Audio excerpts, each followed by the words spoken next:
भीषण उन्हाळ्याच्या झळा सोसणाऱ्या अंबाजोगाईकरांना आता प्रशासकीय निष्काळजीपणाचा फटका बसू लागला आहे.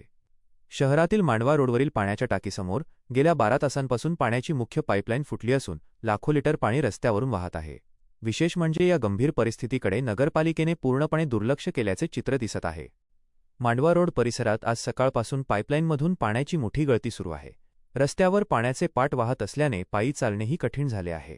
एकीकडे एक दिवस आड पाणी देण्याचे आश्वासन नगरपालिकेकडून दिले जाते, तर दुसरीकडे प्रत्यक्ष परिस्थिती अशी आहे की नागरिकांना 15 ते 15 दिवस पाण्यासाठी प्रतीक्षा करावी लागत आहे.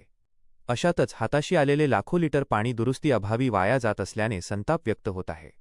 बेधडक 2 न्यूजच्या टीमने घटनास्थळी जाऊन प्रत्यक्ष पाहणी केली असता नगरपालिका कर्मचाऱ्यांनी पाणी वाहून जाण्यासाठी मार्ग करून दिला आहे, मात्र मुख्य पाईपलाईन बंद करून तिची दुरुस्ती करण्याकडे अद्याप पाऊल उचलले नाही. उन्हाळ्याच्या दिवसांत जेव्हा नागरिक थेंब पाण्यासाठी संघर्ष करत आहेत, तेव्हा अशा प्रकारे पाणी वाया जाणे हा प्रशासनाचा मोठा निष्काळजीपणा असल्याचे समोर येत आहे. 15 दिवसांतून एकदा पाणी मिळत असतानाही नासाडी का? पाईपलाईन दुरुस्त करायला प्रशासन कोणाची वाट पाहत आहे? या वाया जाणाऱ्या लाखो लिटर पाण्याला जबाबदार कोण? अंबाजोगाई नगर परिषदेच्या या निकाळजीपणामुळे जनतेमध्ये तीव्र संताप आहे.